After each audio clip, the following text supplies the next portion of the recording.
दोस्तों, जो सच्चाई राजीव कुमार और नरेंद्र मोदी मिलकर छिपाना चाहते थे, अब वो खुलकर सामने आ ही जाएगी, क्योंकि मामला सुप्रीम कोर्ट तक पहुंच चुका है। जब हरियाणा चुनाव में धांधली का मामला पंजाब और हरियाणा हाई कोर्ट पहुंचा और हाई कोर्ट ने कहा कि चुनाव आयोग को तमाम जानकारी जो मांगी जा रही है वो देनी पड़ेगी, तो रातों रात सरकार और राजीव कुमार ने मिलकर उसमें संशोधन कर दिया और कहा कि कोई भी जानकारी अब आम पब्लिक को नहीं दी जाएगी। अब उस पूरे मामले को लेकर कांग्रेस पार्टी ने उसी दिन चेताया था कि सुप्रीम कोर्ट का दरवाजा खटखटाया जाएगा और राजीव कुमार ने जो गलती की है, आनन फानन में सरकार और अपने आप को बचाने का काम किया है, उसके खिलाफ हम कोर्ट जाएंगे और सुप्रीम कोर्ट से कहेंगे कि कैसे संशोधन कर दिया गया है। अब पूरे मामले को लेकर कांग्रेस पार्टी सुप्रीम कोर्ट पहुंच चुकी है। अब सुप्रीम कोर्ट में सीजेआई संजीव खन्ना है, क्या वो मामले की सुनवाई करेंगे? और जिस तरीके से जानकारी नहीं दी गई है, धांधली का लगातार आरोप लग रहा है, चाहे वो महाराष्ट्र का चुनाव हो, हरियाणा का चुनाव हो या ऐसे तमाम चुनाव हो जिसको लेकर तमाम तरह की शंकाएं जताई जा रही हैं। और जब सुप्रीम कोर्ट के वकील महमूद प्राचा तमाम सबूत इकट्ठा करके हरियाणा और पंजाब हाई कोर्ट पहुंचे थे और कहा था कि ऐसी ऐसी जानकारी, सीसीटीवी फुटेज, वीडियोग्राफी और फॉर्म 17C देना होगा, तो उसके बाद चुनाव आयोग और सरकार ने पूरी तरीके से गेम ही बिगाड़ दिया और उसमें संशोधन कर दिया कि अब जानकारी आपको नहीं दी जाएगी। देखिए, जो बड़ी खबर निकलकर सामने आ रही है, हम उस पर चर्चा करेंगे कि कांग्रेस पार्टी सुप्रीम कोर्ट का दरवाजा खटखटाई है और कहा कि कोर्ट से बड़ी उम्मीद है। क्या जिस तरीके से ईवीएम के खिलाफ जब याचिकाएं दाखिल की जा रही थी तो वो खारिज कर दी गई, क्या इस मामले पर सुप्रीम कोर्ट सुनवाई करेगा या नहीं करेगा? लोगों ने कहना शुरू कर दिया है कि सीजेआई संजीव खन्ना है, सुनवाई हो सकती है क्योंकि डीवाई चंद्रचूड़ अब जा चुके हैं। देखिए, खबर आपके स्क्रीन पर है। चुनाव संचालन नियम में संशोधन के खिलाफ सुप्रीम कोर्ट पहुंची कांग्रेस, दायर की रिट याचिका। दूसरी हेडलाइन है, चुनाव नियमों में संशोधन के खिलाफ सुप्रीम कोर्ट पहुंची कांग्रेस, कहा शीर्ष अदालत से मदद की उम्मीद है। कांग्रेस ने कुछ इलेक्ट्रॉनिक दस्तावेजों के सार्वजनिक निरीक्षण को रोकने के लिए निर्वाचन संचालन नियम में बदलाव किए जाने को सुप्रीम कोर्ट में चुनौती दी है। पार्टी महासचिव जयराम रमेश ने बताया कि उन्होंने रिट याचिका दायर की है।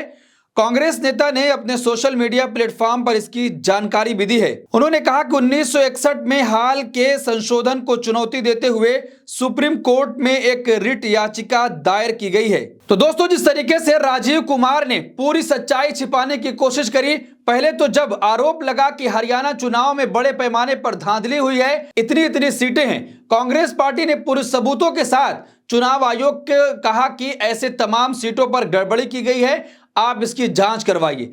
लेकिन चुनाव आयोग ने कुछ दिन बाद कहा कि आपके इन आरोपों और बयानों की वजह से देश में अराजकता फैल सकती है। और जब वकील पूरी तैयारी के साथ पंजाब और हरियाणा हाई कोर्ट पहुंचे और हाई कोर्ट ने साफ तौर पर कहा कि चुनाव आयोग को जो जानकारी मांगी जा रही है वो देना पड़ेगी। चुनाव आयोग ने कोर्ट के अंदर ही उसका विरोध किया था, लेकिन उसके बावजूद ने कोर्ट ने ऑर्डर दिया कि आपको तो जानकारी देनी ही पड़ेगी।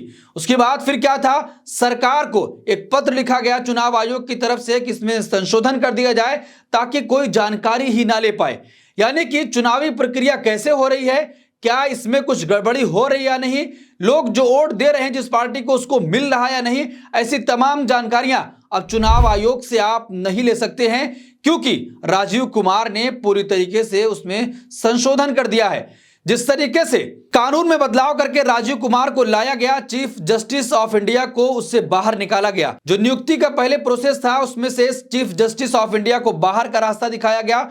उस वक्त भी विरोध हुआ था, लेकिन सुप्रीम कोर्ट में एक याचिका भी दाखिल की गई थी, लेकिन डीवाई चंद्रचूड़ ने उसको पूरी तरीके से खारिज कर दिया था और कहा कि पार्लियामेंट जो कानून बना देगा मैं उसमें कुछ भी नहीं कर सकता हूं।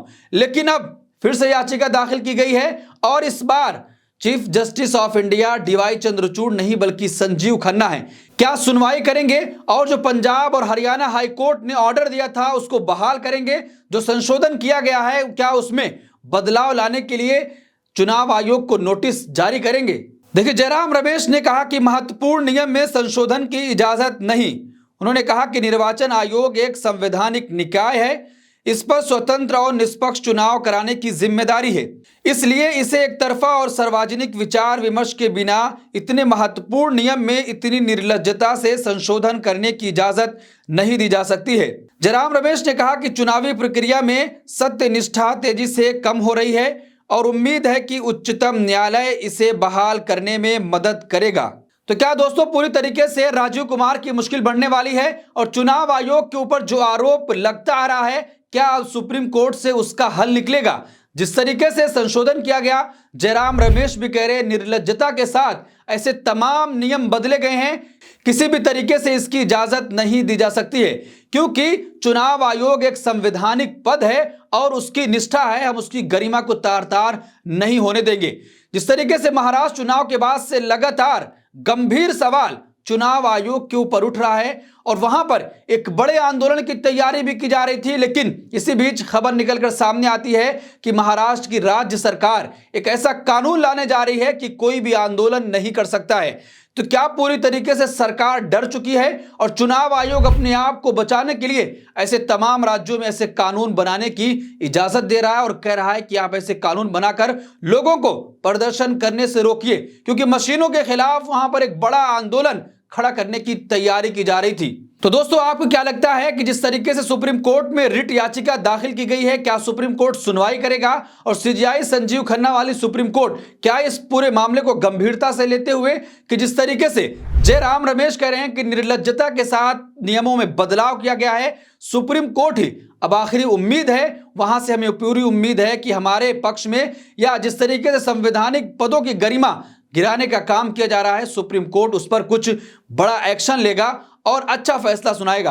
आपकी क्या राय, कमेंट बॉक्स अपनी राय जरूर दें और ऐसी तमाम खबरों के लिए देखते रहिए देश नीति। धन्यवाद।